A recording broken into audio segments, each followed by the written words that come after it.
of the day. All the bans have already come through. BDS with some really smart ones taking out power picks.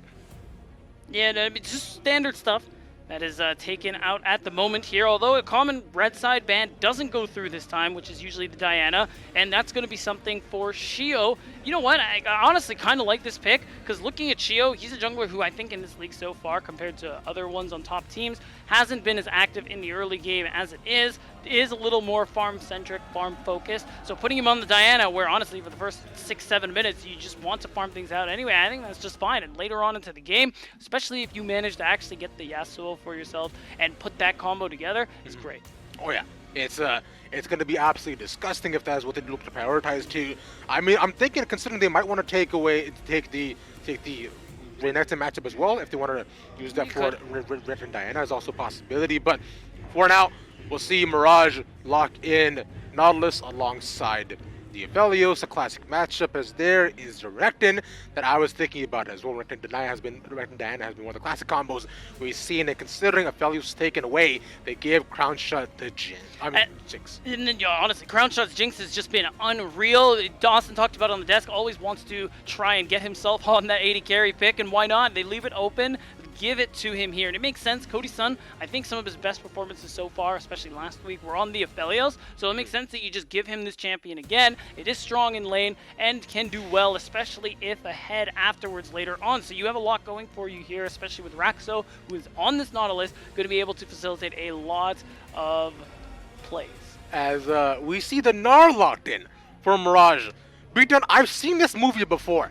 I feel like I've been here, but it's not the exact same situation. I was going to say, it's more of a parody because we don't have the Lee Sin for Shio. Fair. Then I'd be really concerned, and I think that's part of why you are kind of okay, because it's a little harder to dive. I mean, it's still a little dangerous. Gnar in the early levels, something you can very much abuse. But now when we think about later on into this draft, an early game jungler is something Memento is going to need to be able to support him in the early levels. Try and cover for bad Lulu so he can have that impact later on. That's why you're seeing BDS Academy ban away Lee Sin. I'm sure the next one we're going to look is probably the Jarvan, just because of how much he plays that champ. Xin could be another one. And I mean, it makes a lot of sense we're seeing the Yasuo ban away. You got to respect that combo. Yes, you do. As we see the LeBlanc banned away as well on the side of Mirage. They were harboring that earlier.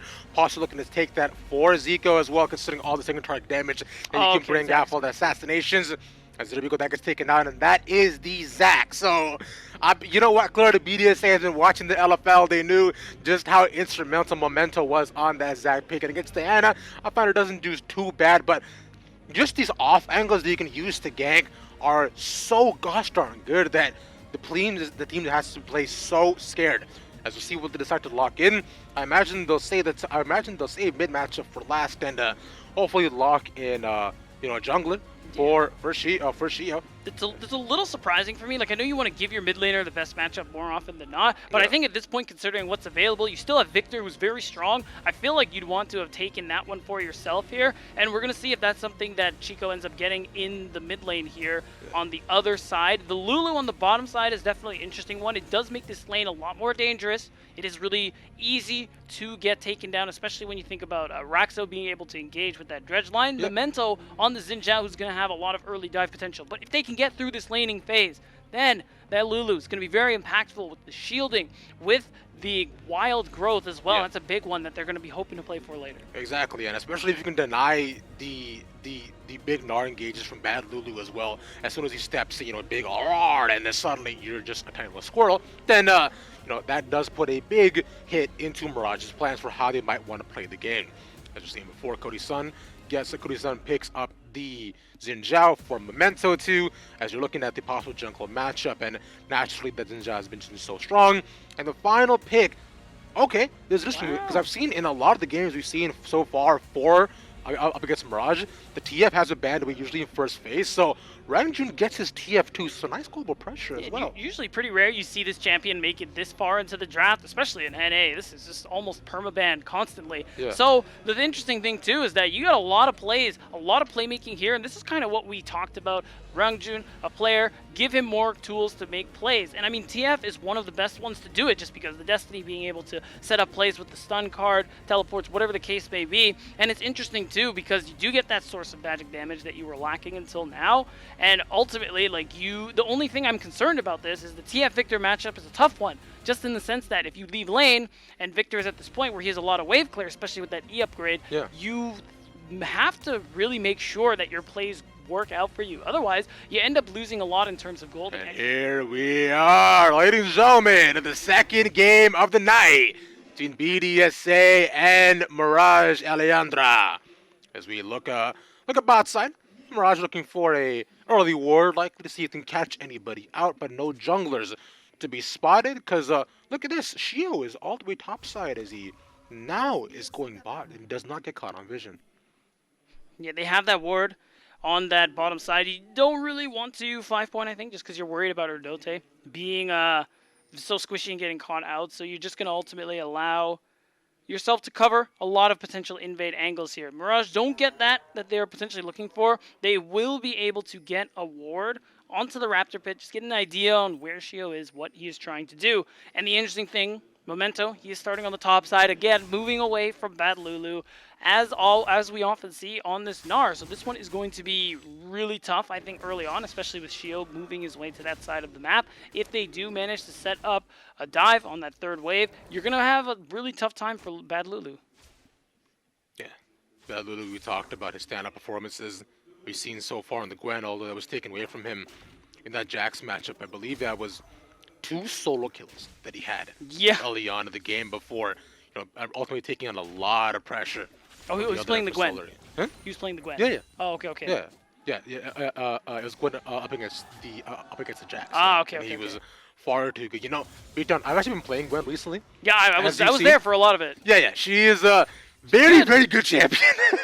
I mean, welcome to the party, I guess. She's just been really strong, but she's not in this game. She's not, sadly. Yeah, so, well, depends who you ask. But True. Ultimately, Shio does get spotted out on those Raptors, so they will have an idea on roughly the timing he'll be on that top side of the map.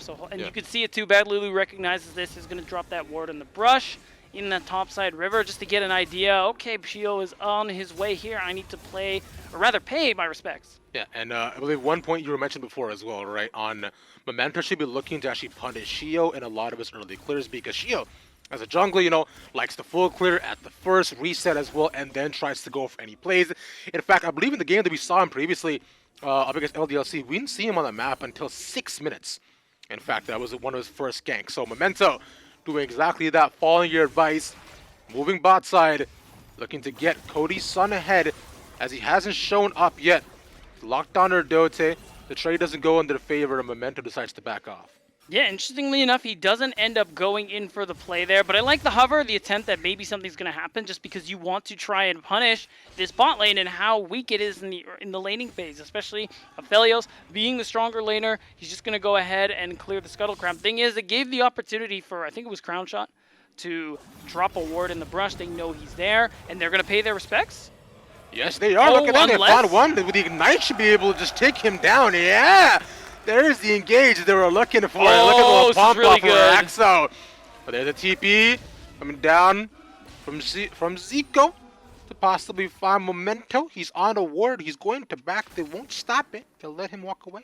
No, that's perfect. Like you get the TP. All Rangjun had to do was walk down, and it forced BDSA's mid laner to use that teleport. And I talk about Victor and the wave clear, but it's not quite there yet. You need some items. You need that E upgrade so the laser does that extra damage. So with that being the case, at this point, Rangjun was confident enough to just walk his way down and try and set up that play. If had Chico not teleported, that would be a dive. Crown Shot would be dead. It would have been done. Exactly. It would have been a really unfortunate situation, and we want to make sure that Crown Shot does stay alive for the most part too. We were mentioning how big of a voice he is for the side of BDS, and just how careful he plays too, right? More often than not, you see him playing his life, right? Making sure that he's careful and doesn't necessarily overextend for what he knows he cannot get. Rexo, though, looking to set up wards. He gets caught, takes a bunch of damage as Urdote is there, ready for the CC setup, finds a slow, and he should be walk away safely. The flash committed and under tower, but Shio takes a bunch of damage to trade, but Rangjun will not be able to get anything. Yeah, so it's 1-1 at the moment. Both supports are the ones who have the kills, Amazing. But ultimately plays are being made here, and I like that activity from BDSA. I like that from Shio, actually. Being more active and trying to catch someone out, knowing Raxo is probably going to take that route down the river to walk his way back to the bottom lane. So you end up getting one. No one going to go for the dragon just yet, but I think at this point Mirage could probably make a play for it. As you see Memento, again, clearing his bot side camps, probably going to either move straight for the dragon, move for a potential lane gank here as Raxo showing up soon, means Cody Sun could push the wave. Either way, a lot of opportunities for Mirage to pick up this first neutral. Yeah, because just the main issue is that like even if he does try to go in, he'll be showing up vision, right? Considering all the vision setup that we have on the side of BDSA. So the easy spot this out, and they can try to make a decision to see whether or not they want to try to fight this, and looks like they do not. They don't have the set of bot side from this, and Shio is also backing off, so they will give up first dragon to Mirage. Looks like that is the case for the moment. Memento, I think, is picking Scuttlecrab, but this is kind of what you expect. You have the stronger lane in the 2v2 for the moment. You have the stronger jungler as well, so you might as well just go for this, try and stack some early objectives, and make it so that you can use this priority to make a play. Oh, wait a second. He doesn't actually go for it. Instead, he gets spotted on the vision ward again. Exactly. So the dragon is up this entire time. We would have figured he would try to take the objective. But now that he's spotted on the ward, she was also there mirroring him. Dude, I love and that. He spots and going topside. What a really well thought out play for Shio. No, I like that. He ends up, just in case, just in case the play comes through from Memento and they force the dive, Shio was there for the cover. And that's what I want to see from this jungler here in the earlier parts of the game, that activity. And look, it's going to pay off. He sees it, but there's the TP. There we go. Rangjun finds Destiny, and he gets locked down. Shio punished for staying a bit too long. Raxo takes the Unite to the face and crown shot. Flashes over the wall, finds Memento. Can't get the shielding off either. Memento will die, but Chico.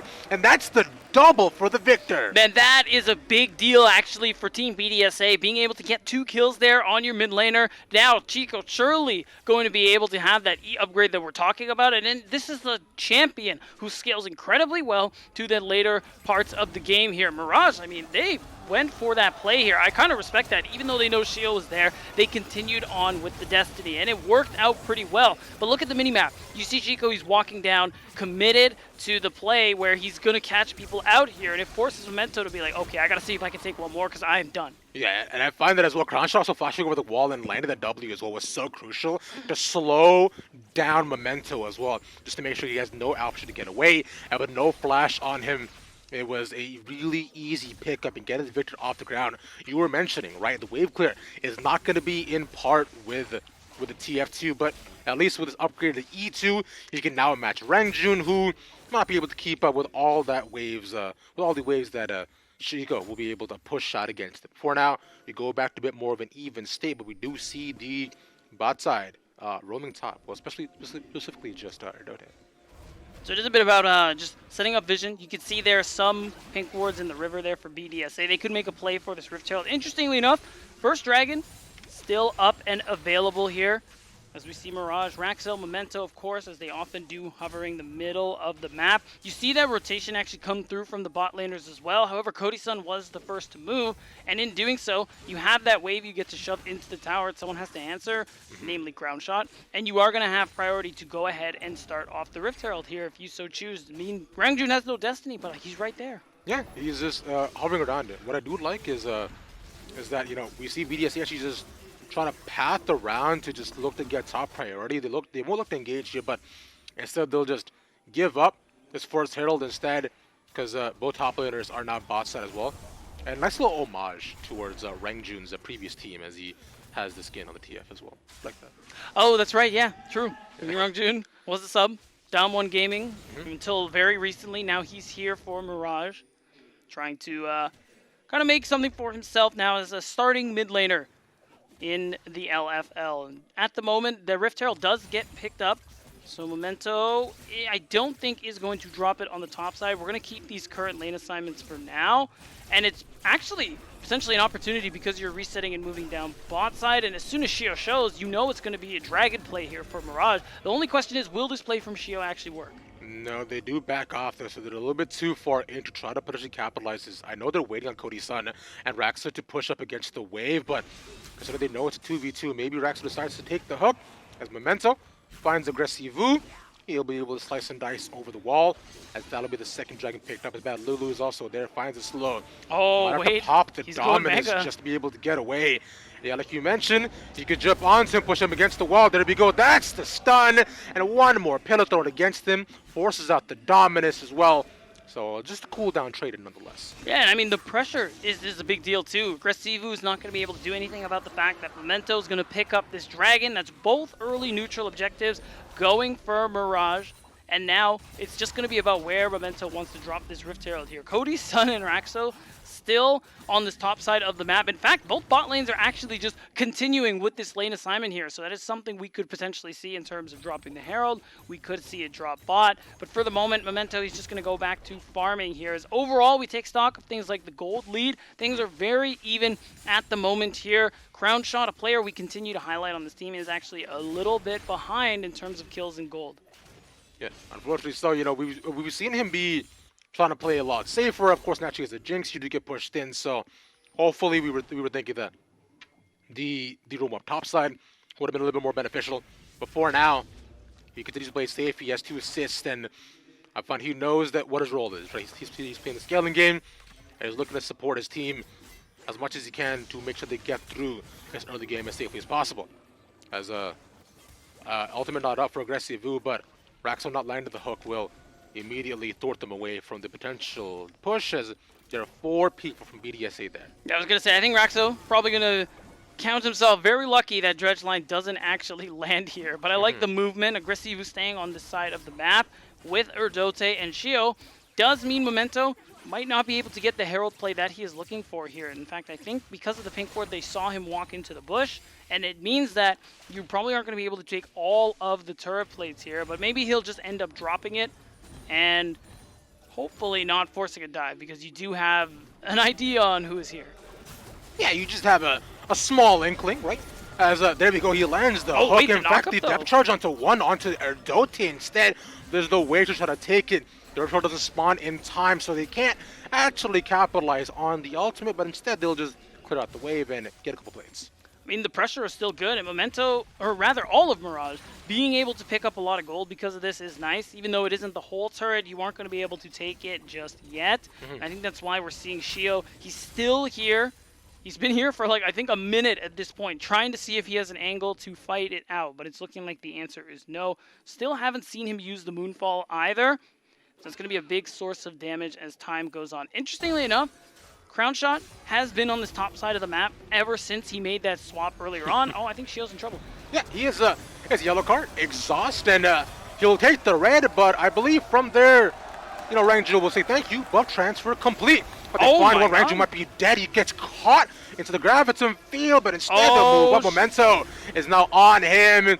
He has no flash either. He can't look to get away, but Rangjun is not there in time. It'll be pretty much a solo from Memento, and the tower is also taken, but the ignite again from Erdote.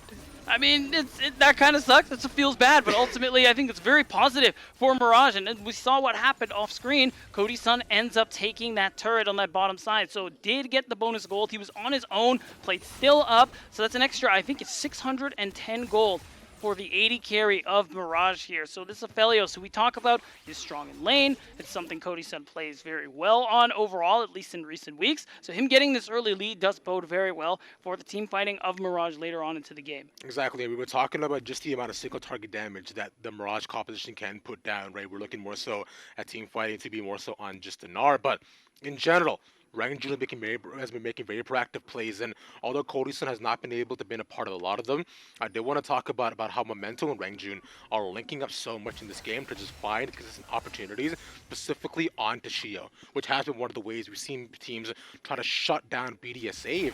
Because if Dana doesn't get off the ground, what do you do? Not a whole lot, ultimately. And I mean, now, at the moment here, Mirage, I think, are probably trying to play for this second dragon, just because dragon stacking. They still have this pressure on the bottom side of the map. But the thing is, it's looking like more members are on this top side. Instead, they're moving as a unit. They're stealing camps from BDSA's topside jungle. And with Herald coming up very, very soon, that's something they're going to be pretty easily able to get for themselves here. And in doing so, they likely sacrifice this next dragon coming up, but they're ultimately okay with that. Rangjun has spotted Shio there. He wants to take his blue. potentially, but he knows he has to give that up, considering where the two of them are set up for now. So with Chico and Shio there, won't be able to get it at all. Sad, no blue buff for the mid laner as the next Rift Herald spawns topside. But aggressive Wu there to push up the lane. They're already all of Mirage bot side to get this next dragon. I mean, all that vision on the top side of the map. Ultimately, I guess it was just to try and find out where Shio is. More, it's either a bait or it's like, you know what, let's find Shio. We're pretty strong right now. Let's see if we can catch him, you know, in his hood or something like that and take him down. But they weren't able to do so. But instead, I mean, they still have the power. They're still almost 2k gold ahead. They're in a really strong spot here in this part of the game where they have a lot of CC. They have a lot of damage coming in from Cody's son, who has finished that mythic there in the Gale Force. So it's a dragon that they have to let go on the side of BDSA. This is not such a big deal though, because BDSA, oh actually hold that thought. Yeah, well, there we go. Speaking of BDSA, one member of BDSA, as we were highlighting, that Mirage was going to shut down. Shio goes down. Bye-bye. See you later. Yeah, that's, again, Mirage. They're 4 for 4 in terms of early neutrals. 2 Dragons, 2 Rift Heralds, everything going their way. And the point I wanted to get into here, and although this is ultimately a little tougher to make now, is the BDSA, they're a team where it's the mid to late game where they really start to look good. Even in the game versus LDLC, they were not ahead for the majority of the game, as they so often are, but they still, through really good team fighting later on into the game, that is what really gets them through it here. So that's going to have to get them through it here if they really want to, and I mean, we saw what happened. Got destroyed. I think every single Destiny use so far throughout this game, pretty good, from Rangjun, has been to actually gold card Shio. Yeah. I am almost 100% sure of that. Because the first time was bot side, second time was bot side jungle, right by his Raptors, third time was here. And yeah, speaking of yellow cards, is that they will not be able to land on aggressive Wu as he just simply slice and dices out of the way. But Shio having a little bit of a rougher go of it. And you're looking at Diana to be, you know, one of the carries in the game to set up for your plays, but when you're not necessarily allowed to farm or really get kills at all, it feels bad, man. It does feels bad. You're playing Diana, you're falling behind in farm to Xin Zhao. That's definitely a bruise to the ego, to say the least here. But like, I'm still not counting BDSA out for the reasons we mentioned earlier. And it was just going to be about how they are going to play these fights out later on. We think about Chico's on this Victor. He's really starting to get strong. Once the second item comes through for him, second item comes through for Crown Shot, BDSA will be in this space to be able to try and make a play happen, especially because Erdote, if he ends up finishing what's probably going to be the Shirelias, is going to offer a lot more in terms of team fight setup here, and a lot of the damage BDSA has can be put to good use. And I mean, we're looking at Crown Shot. Hasn't been able to do very much, hasn't died, to be fair, given all the pressure put on the bottom side of the map, but still hasn't had the opportunity to really do much in these fights. I mean, hopefully for now, right, we have seen a rolling top side and the bot side as well, mainly staying top, just trying to catch as many waves as possible. For now, from here at least, let's get this full wave and be able to stop the second charge from Rift Herald. As he's scaling up a fair bit, right? He has almost matched Cody's son within farm, but sadly only has 1 item. So which is it's unfortunate by the end of it, right? Because you know Crown Shot on the Jinx, and he's been so phenomenal in so many of these fights, and he plays his life really well too. But one key to success that we've seen from BDSA in many of those games, especially in the game against Vitality, was because Crown Shot played super safe, they just capitalized on Shio coming back on roam timers that we knew the opposing junglers was not there, which I believe was Jack Troll too, and they just Dragon Stack really well. And then they forced Vitality on just a really awkward situation where they have 3 dragons up, and they got a really good fight. From here, haven't been able to do that. Dragons have been Mirage's favor, so they're taking win condition one after the other, as they find one a big knock-up onto 3 as they all go down! The moonfall was beautiful from Shio, but will only be seen once as all sunny for Mirage. If they get one more, that'll be 4 going down in seconds for BDSA. What a fight for Mirage. Wow, I'm not really sure what BDSA we're going for here. I mean, Aggressivu thinks he has the angle, but we're fighting between 2 very healthy turrets here. And not only that, you group up nice in the choke for Raxo's ultimate there. The depth charge to get the triple knockup. It's so easy. You have the AoE from the Moonlight Vigil coming out from Cody's son. I mean, it felt that's got to be nerves or something from BDSA thinking, okay, we're starting to fall behind. We have to try and make something happen here. But that probably isn't the something they were looking for. I mean, look at this. You think you have the angle on Cody Sun. That's all well and good. The problem is, look who else is here. Look at the knockup that just gets flashed into by Chico, and it's just the rest, you see it. And Erdote actually wasn't even there for the fight. Nope. He couldn't make it there in time, and we were talking about just how much disengage the Lulu can offer, just to make sure that you're not going to capitalize on that polymorph. Could have been huge if you were to find a Memento, but when you're fighting essentially a disadvantageous fight in the middle of a choke, that depth charge seems like a geyser, and it catches every single member of BDSA. It's a unfortunate situation to be in. And BDSA was a team we were talking about a lot before on the desk, in the competition to be one of, if not the best team in the league. They looked phenomenal all throughout the season, off the back of Cronshaw's calling and the way they played their macro. But here they seem a little bit I got out of sorts to beat down as they move towards Dragon. Feels like it, and they have to get this Dragon here. Sorelia's pop, they want to try and look for something, but look at Bad Lulu. He has the Mega Gnar. They're nice and grouped up. He's wishing they would walk up to him. They want it. They're going to go. Oh, wow, shield! With the crucial timing, now comes the team fight. A big Moonlight Vigil on the back from Cody Sun as he shows why he's here in the LFL. One more going down. Rengjun, the damn one Kia Prodigy, gets 2 more on his favorite skin. That's 3 more down for BDSA as they move towards the Baron. Man, the all-in for the Dragon ends up paying off, but was it worth it? You said it. They're going for Baron. The damage is done, and even though Crown Shot and Erdote get to walk away, Mirage get to walk away with so much more. They only lost their support, and they're just continuing to accelerate in this game. We're talking 6,000 gold ahead. Now you have Rangjun, he's just TPing bot lane to make sure they can keep this turret up and alive so the objective bounty doesn't go down right away. But ultimately, BDSA tried to avoid a perilous situation and got into an even worse one. Yeah, this is although it was quite nice, you got the Dragon, but the fact they're now just down so much gold, and they've extended the game for a little bit longer, but the question is, should it beat down? They realistically can't teamfight anymore, right? No. Aggressive Wu is just way too far down. He's not tanky enough, he can't really engage, and if you look at the fight, Shio just dies so fast. I think that's what it is too. They want to walk away here. You can see it, but Aggressivu gets hit by the dredge line, and they just start to all in and realize, okay, we have to do something here. But the problem is, Bad Lulu has the Mega Gnar. Cody Sun, big damage from the Infernum and that Moonlight Vigil. Just means there's just no way BDSA could do anything other than pop like balloons. And in doing so, you give Mirage everything they need to continue accelerating this game. They're up so much gold. You got 2-0-7 on Cody Sun, 6-2 on Rangjun, who's already at his 3rd item. That RFC means that these yellow cards are going to be coming from screens away. Yeah, it's going to be disgustingly far right, like you mentioned.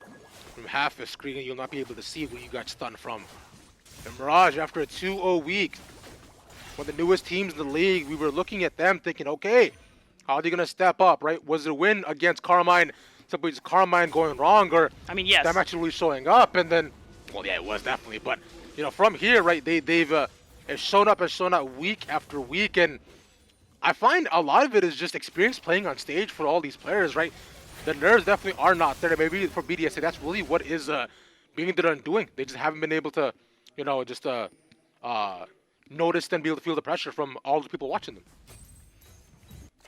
Right, I mean, Mirage feeling really good in front of a crowd. I mean, again, like a couple of these members do have experiences here. Cody Sun, Mento, technically Bad Lulu, depending on how serious Track Media is for you. I mean, Track Media's pretty good, man. He's I've never actually seen it. I've only heard of it. It's like, it's realistically the competition, you are against yourself. You're going for the fastest time. True. You got to be the greatest driver on the planet. It's F1, but cooler. Really? I stand by that. That doesn't mean you mean it. Maybe so. But point being, what I do mean is how well Mirage has been doing throughout the entire game. And one thing I want to point out as well, too, is although Bad Lulu, he got resources this time. Bad Lulu got a gank.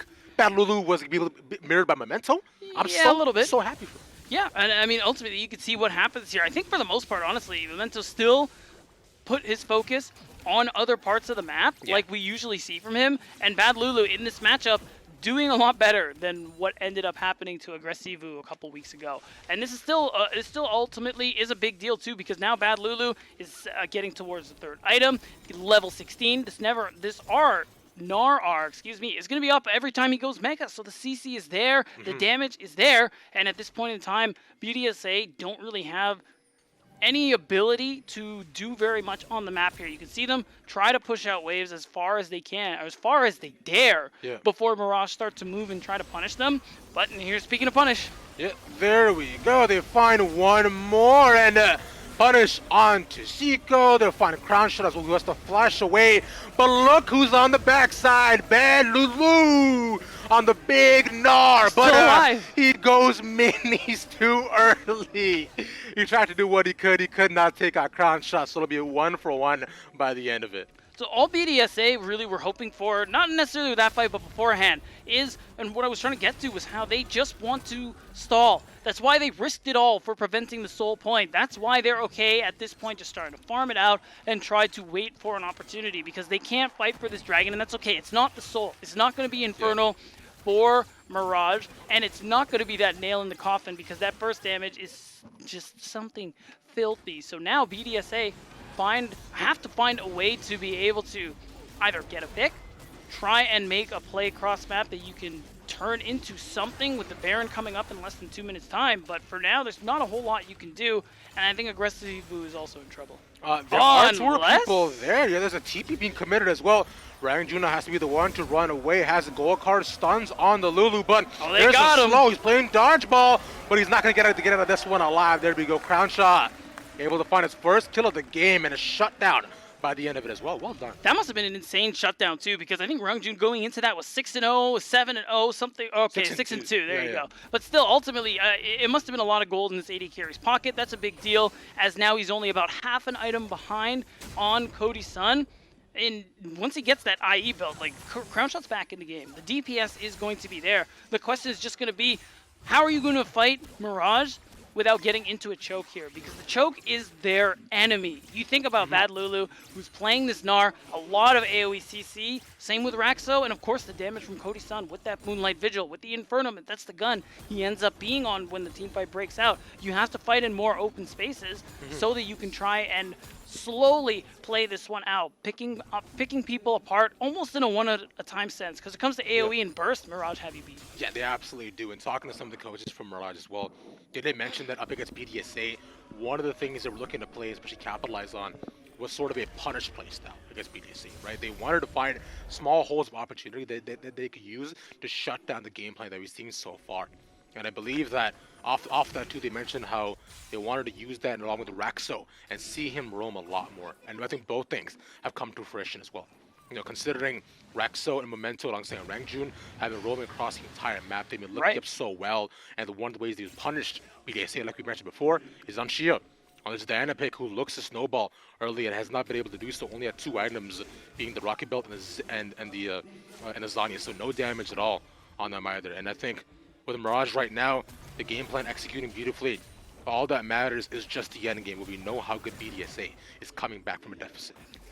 Well, there's definitely quite the deficit they'll have to come back from this time around. So it's not like LDLC, where they came back from 6K that one time against Game of Origin, but it's still something BDSA have to play for, and you can see it. Shio trying to find the angle, trying to make something happen with the Moonfall to try and set things up for the team so that Crown Shot can really pop off here. The IE is built. We're talking 3 items on this Jinx. Of course, you got 3 items in the Zeal for Cody Sun and the Stopwatch, actually, which is going to be even harder for you to try and pick people down on the side of Mirage. You got stopwatches on jungle, you got stopwatches on the AD carry, and this means that Memento can play a little more balls to the walls, can try and set up a big play with that Crescent Guard, and just pop the stopwatch by time for his team to do the rest. Yeah, because as of right now, and I find where those stopwatches will likely be popped is 1 or 2 instances, right? Number 1, they start a Baron and they have to start up a team fight, or 2, they decide to just play around this Dragon. There's a rocket that goes off. It gives them a little bit of vision, but BDSA are just a little bit too far. Shio finds the initial engage, but they also find one back onto the Lulu. There we go, that's 1. That's a 4v5, and on the backside, Aggressive who's locked down. Bad Lulu takes a ton of damage, but now there's one more target. Chico the move on the fall. backside. Move fall is big, does a ton of damage. Crown shot but the still fell. stopwatches. He's excited. Are keeping He's her doing alive. it. He wants more. He goes in. That's a triple kill for Chico. And she's kiting back, but he cannot do any more. So close. Cody's son makes the rift bright. Man, Crown Shot almost made it happen there for the side of BDSA, but Mirage, they're too strong. The stopwatch is too valuable, and the gold lead too much. And you can see it. Low health bars, not a big deal. Honey Fruit is enough. The life steal is enough, and Mirage will still get the neutral objective, still get the Baron. That was phenomenal from Mirage, the way they played that team fight too. Just the fact they were trading back and forth, and the biggest part of a lot of it is you see Cody's son staying alive throughout all of that too. And we'll get to see it again, but the fact there's a 45 and it's just so close is amazing. That's the thing, and this fight was honestly pretty good from BDSA. You lose Erdote, that means there was no wild growth to begin with here, and all the damage onto Aggressivu, it was a 3 versus 5 at this point, and you can see Crown Shot, he's doing his best, trying to do damage, but the stopwatches were really hampering him, and at this point it allowed Cody's son, red and white guns, and in a really strong position to be able to win it out here. Supremely clutch, and the final second stopwatch just to make sure he stays alive and doesn't die for the burner that either is insanely crucial, because that gives him the Baron. And now this Dragon, this is it. We're looking at final fight territory right now here to beat them. We are. This is for the soul. Mirage still up 10k. The BDSA, they have no choice. They have to try and make something happen here. All ultimates are back off of cooldown. So we're going to see what it looks like. I mean, Erdote, if he stays alive in this fight and manages to wild growth somebody, there is still a chance here. Battle to lose now, Mega. He's immediately goes in. He knows he has to try to find as many as he can. Oh, they but stole actually the it! soul is stolen from Crown Shot.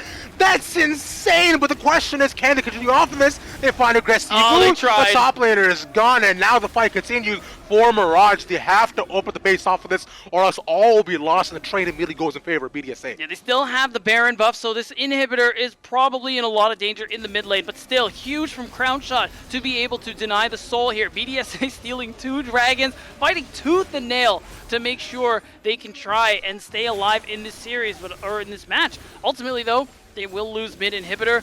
Nothing. So in 5 minutes time, I mean, it's going to be the next dragon, so it's not as big a deal as maybe an Elder. So there's still going to be a chance here that BDSA will be able to hold on. But it's just insane. They've been down 10k for the last couple of minutes here, but they keep managing to find just these little things to keep them back in it. But mid and top inhib being down, okay, maybe now it's doomed, you know? Yeah, it's a little bit tough. You have 2 perma pushing lanes, and now BDSA, they cannot take the fights they want. They ultimately have to play around TP priority. And although, you know, all of Victor and Aggressive who still have theirs, they're gonna have to be really careful about making sure they can't just you know, back in a lot of it. Let's watch Crown Shot here and how he takes it. I mean, he takes it with the ultimate. Yeah. Realistically, that's all there was to it. I think the thing here, too, is the fact that they get the gravity field gets dropped down. Erdote tries to commit that wild growth just to make sure Aggressivu can walk away from this one. Had he been able to, that would have actually been a pretty big deal. But no pressure from the top laner of BDSA means that's why it's so easy for those 2 inhibitors to go down.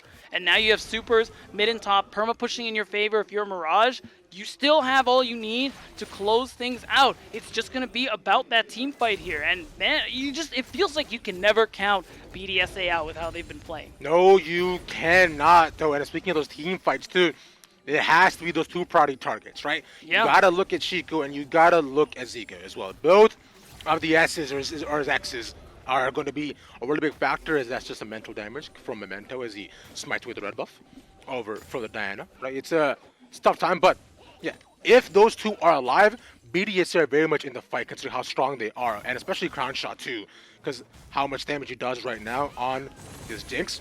But if they go down first, then suddenly things become a lot easier for Mirage, Elyandra. You know, Rangjun is in the mid lane. He has the Destiny, can join anytime. That's why they are hesitant on the side of BDSA to start something off. They just want to clear as much waves as they can so they can keep this turret up, because that next top wave with the super minions is coming. Another super minion wave is on its way, and of course there is mid being shoved out by Rangjun. It's really going to be difficult for you to mount any semblance of a comeback if you lose this last inhib here. So you can see it. Crown Shot is trying to clear the super, and they're moving back. BDSA, they got to make their stand. They have to do it here and now. The Crown Shot moves up to mid. He clears out the wave. You see Rangjun is there. He does have the Destiny as well alongside with the Ghost. So you could look to move down bot side, but they know they want this inhibitor. Mirage might be overstaying their welcome if they don't find pressure anywhere else, as one more wave is coming top side. BDSA have to respond to this, along with Rangjun ushering one more in. This one is tough. That's, as you say, 2 waves coming. All that's left is the inhib. They don't want to lose any pressure onto their Nexus turrets. So BDSA, they're trying, they're clearing out, but it's tough. They are just delaying the inevitable, it looks like, as that's going to be 3 inhibitors, double supers in every wave after this one, in every lane. And it just, at this point, Mirage, they can walk away. They don't have to force anything. We're 1 minute till the next Drake. BDSA are going to be up to their eyeballs in super minions coming this next minute or so, so it's going to be almost impossible for BDSA to deny the soul this time. Yeah, this is a genuinely tough time, and they're going to have to make a call, right? Either BDSA has to find one member of Mirage, potentially on Vision, stepping out of line for them to create a 4v5 so they can try to at least fight for this soul, or they're going to have to just take on the brunt force of Mirage and the team fighting prowess and every single minion at their base. To be fair, you know, Victor is quite strong right now. He can't essentially just one-shot all these waves. That laser does a disgusting amount of damage, so if he does stay behind, they should be able to defend for a fair amount, considering he has TP. Speaking of which, that is bad Lulu's used to push in topside. Yeah, and just make it so that they can have all 5 for this Baron that's coming up, and this is going to be the play. BDSA, or rather Mirage, they're going to go for Baron, they're going to go for Soul, and they'll have everything they need to end this game here. The question is, BDSA seem to always have an idea on how to play from behind. What is the idea going to be this time? Right now, everything is dark. You have the info that Baron's been taken now, and we're going to see it. Crown Shot holds on to that Super Mega Death Rocket. Can he steal another dragon? The fact that if BDSA get 3 dragons in a row purely stolen on their prowess would be insane. But if you look across the board here, Beatdown, the jungle is dark for BDSA. They know they can't contest it. That's Infernal Soul taken away just that easily. And now comes the Force. Now they simply have to survive. That is their objective, but can they actually do it? Now all Mirage have to do is stay close enough to Baron up these super minions that are coming through. Mid inhib, respawn, it's going to go right back down, as you can expect it. This Baron buff is still up for 2 minutes, and now fighting in this wave is going to be the death of BDSA. Whether they like it or not, this is their final stand. Baron up, super minion waves move into the base. BDSA looking to keep their almost perfect record. They've been in talks to be the top team in the league, but Mirage look to possibly dethrone them and go 4-3 and put them at 4-2. Sorry, 5-2, sorry. Just ruin record one more. Give LDLC actually the ultimate top spot if they do manage to go down here, as one more wave comes in. A team fight, but no, they won't even look to fight at all. They'll just take down these towers. Yeah, that's one more poke. There's the engage. Aggressive Wu gets a big stun. And there is the final fight. That's one more tower going down. Bad Lulu finds another stun, but look at the backside. Rangjun is there by himself. But Cody's son, yet again, untouched at half health. You can hear a quarter of it after with us getting 1 minion. And Mirage and Elyandra take down BDSA in front of Nice.